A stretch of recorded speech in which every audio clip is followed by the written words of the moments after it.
Okay, today we're sitting in my 2010 Lincoln MKS. What we have for you today is the absolute cheapest key fob I could find on Amazon. And we're going to see if this thing works. Let's open the glove box. Let's just stick this new one in. I've never done it on this car before, so I don't know. Let's see. We'll go into key programming. Lincoln. We'll do automatic. Smart key. Number of keys. We have 2. Okay,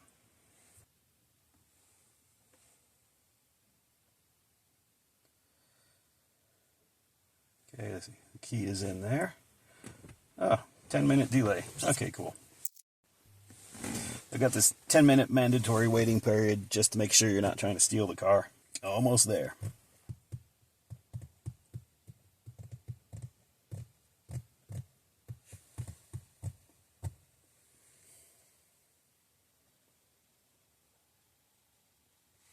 What? This key has been programmed by another vehicle. Maybe I should take the key that's in my pocket and put it inside. It's probably interference. Take this one, put it inside. All right, I'll be back.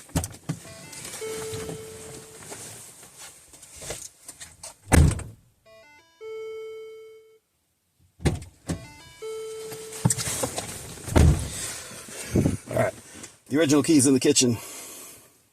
So, yes. All right.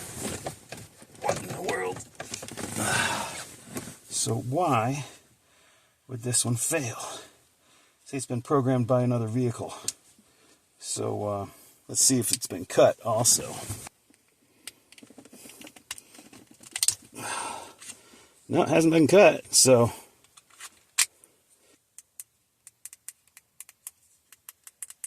let's stick this guy in there.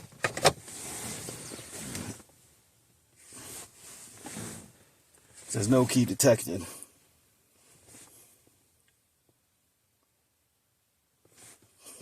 Now it says key programming successful.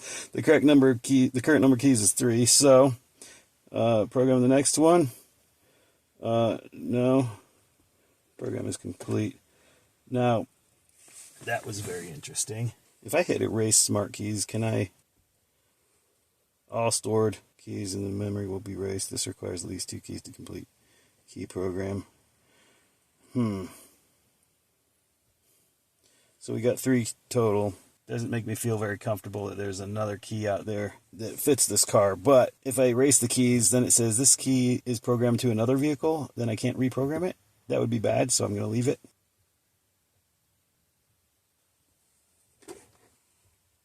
Pull this key out of there. This is the only key in the car. And fires right up. So the next time I do this, what I'd recommend is taking the other key that works out of the car and see if that gives you any better success. Anyway, I did this with one of these. Cheapest key on Amazon, still works. Works for me.